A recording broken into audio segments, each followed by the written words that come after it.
నమస్తే. Jubilee Hills by election అయిపోయిన తర్వాతనైతే మళ్ళీ ఇంకో ఫోకస్ ఏంటంటే అన్ని పార్టీలు ఇక్కడ జూబ్లీహిల్స్ అయిపోయిన తర్వాత ఖైరతాబాద్ బై ఎలక్షన్ వస్తుందని చెప్పేసి సోషల్ మీడియాలో కావచ్చు, ఇటు వార్తలలో కావచ్చు, ఈ వార్త చెక్కలు కొడతామని ముఖ్యంగా మనం దీని మీద అంశం మీద అనాలిసిస్ చేద్దాము. అసలు ఉప ఎన్నిక వస్తుందా రాదా, వచ్చే ఒకవేళ రావడానికి గల కారణాలు ఏంది, ఇదే అంశం మీద మాట్లాడదాం. మనతో పాటు అడారి నాగరాజు, పొలిటికల్ అనలిస్ట్. నమస్తే నాగరాజు. చెప్పండి, ఇప్పుడు ఈ ముఖ్యంగా జూబ్లీహిల్స్ బై ఎలక్షన్ అయిపోయిన తర్వాత నవీన్ యాదవ్ విన్ అయిన తర్వాత ఖైరతాబాద్ బై ఎలక్షన్ కూడా ఇమీడియట్గా వస్తుందని చెప్పేసి ఇమీడియట్గా కూడా వార్తలు రావడం జరిగింది. అంటే ఎందుకు ఈ అంశం ఒకటిసారి తెరపైకి రావడం జరిగింది? ముఖ్యంగా దానం నాగేందర్ని సైడ్కి చేసేసి వేరే ఆ ప్లేస్లో విజయారెడ్డికి కానీ ఇతర వాళ్ళకి పెట్టేసి అని గెలిపించాలని చెప్పేసి కూడా వార్తలు సాగుతున్నాయి. అంటే ఎందుకు ఖైరతాబాద్ ఉప ఎన్నిక వచ్చే అవకాశం ఉన్నది?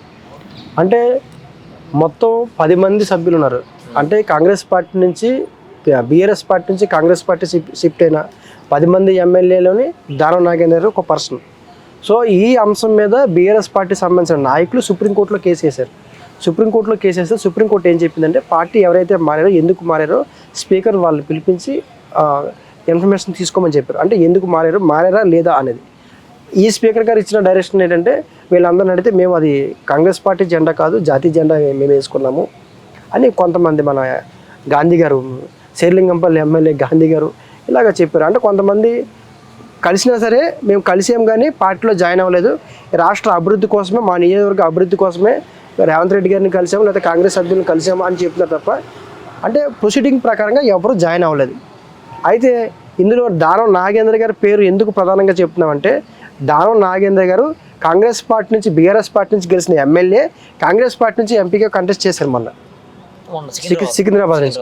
అంటే అర్థం ఏంటి, ఆల్రెడీ దానం నాగేంద్ర గారు ఒక పార్టీ నుంచి బీఫామ్ తీసుకున్నారంటే ఆల్రెడీ కాంగ్రెస్ పార్టీలో ఆయన షిఫ్ట్ అయినట్టు, ఆయన ఒప్పుకున్నా ఒప్పుకోకపోయినా. సో మిగతా సభ్యులకి దానం నాగేంద్ర గారికి వేరియేషన్ ఏంటంటే, ఆయన already BRS party MLA, parliament ఎన్నికల్లో ఆయన ఈ వేళ బీఫామ్ మీద పోటీ చేసినప్పుడు ఖచ్చితంగా ఈయన పార్టీ మారినట్టే, అందులో ఎటువంటి డౌటు లేదు. స్పీకర్ గారికి తెలుసు, సుప్రీంకోర్టుకి తెలుసు, అందరికీ తెలుసు. సో అలా మారినప్పుడు వీళ్ళు ఈ పార్టీకి రిజైన్ చేసి పోటీ చేయాలి. కానీ దానం నాగేంద్ర గారు ఏమనుకుంటే, నేను ఎంపీగా గెలిస్తే అప్పుడు నేను ఎమ్మెల్యేకి రిజైన్ చేస్తాను, ఎంపీగా ఉండిపోదామని ఆయన అనుకున్నారు.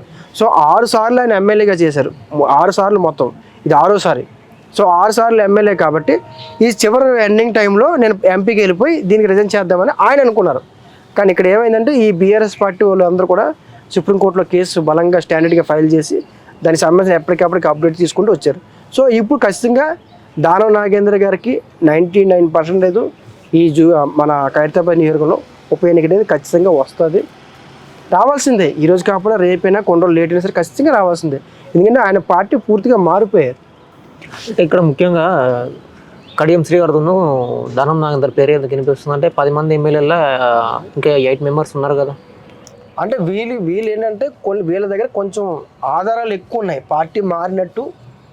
దానం నాగేంద్ర గారు ఏమో ఆల్రెడీ కంటెస్ట్ చేశారు, కడియం శ్రీహరి గారు ఏమో పార్టీలో ఆల్రెడీ తిరగడం కానీ లేకపోతే అది ఎక్కువ ఉందన్నమాట. ఇప్పుడు పట్టణంచెరు ఎమ్మెల్యే మైపాల్ రెడ్డి గారు ఉన్నారు, ఆయన జస్ట్ రేవంత్ రెడ్డి గారిని కలిసి వెళ్ళిపోయారు. అంటే పార్టీ కన్వో కానీ లేకపోతే పార్టీలో జాయిన్ అవ్వడం కానీ ఆల్రెడీ లేదు. కానీ నిజంగా వాస్తవంగా చెప్పాలంటే ఆయన పార్టీ మారినట్టు వాళ్ళతో మాట్లాడుకున్నారు. సో అఫీషియల్గా జరగలేదు, వీళ్ళిద్దరూ అఫీషియల్గా జరిగినాయి.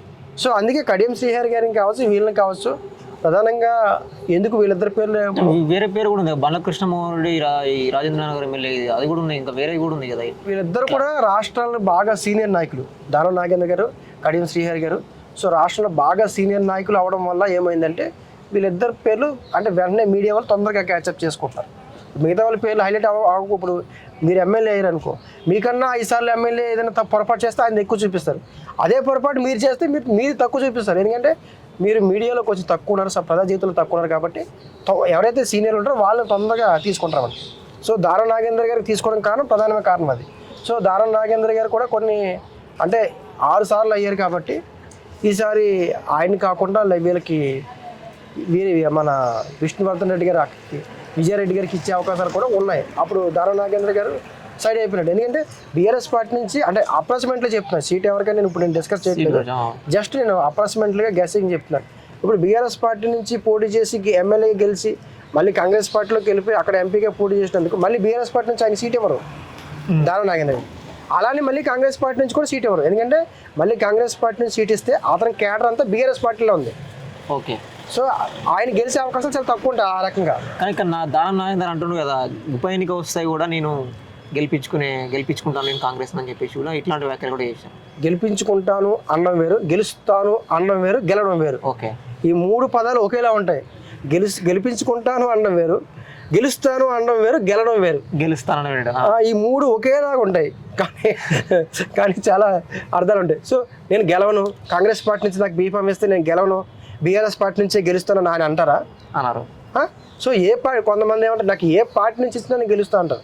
సో ఆయన ఆల్రెడీ సీనియర్ మోస్ట్. అందులో దానం నాగేంద్ర గారు కార్మిక శాఖ మంత్రిగా ఉన్నప్పుడు ఇదే సెక్రటరీ ఆఫీస్లో నేను 2-3 సార్లు వెళ్ళాను. నేను కిరణ్ కుమార్ రెడ్డి గారు ముఖ్యమంత్రిగా ఉన్నప్పుడు అంత అంటే సీనియర్, నేను కాదంటారు, కానీ పొలిటికల్గా అతను తీసుకున్న నిర్ణయాలు అతను ఎక్స్పెక్ట్ చేయలేదు ఇది. సో ఎందుకంటే ఇప్పుడు కాంగ్రెస్ పార్టీ వాళ్ళు కూడా చెప్తున్నారు, మొన్న కడియం శ్రీహర్ గారు కూడా అదే చెప్తున్నారు, మీరు 36 మంది ఎమ్మెల్యేలు ఆ రోజు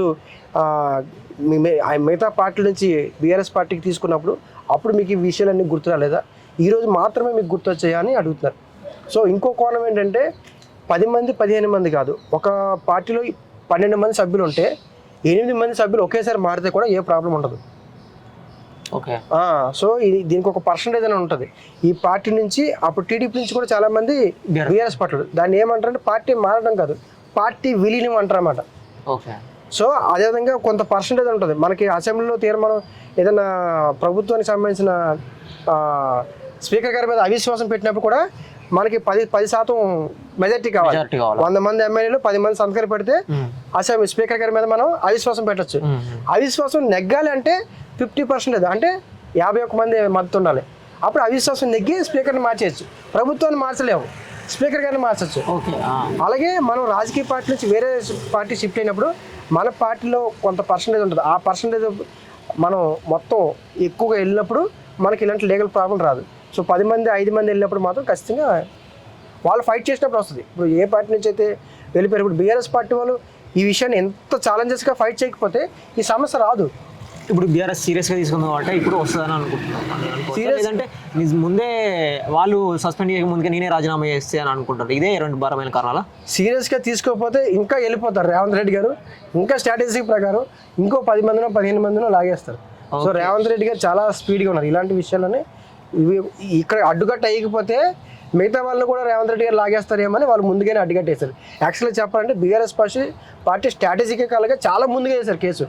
ఓకే. ఇక్కడ వీళ్ళు సీరియస్గా తీసుకోకపోతే ఇంకా వేరే వాళ్ళు వెళ్ళిపోతారు అని ఇంకో 15-20 మంది కూడా వెళ్ళిపోతారు. దీనికి అడ్డుకట్టేయాలంటే చెప్పేసి దానిలో ఫైట్ చేస్తాం. ముందే వేశారు. యాక్చువల్గా చెప్పాలంటే చాలా ముందు వేశారు.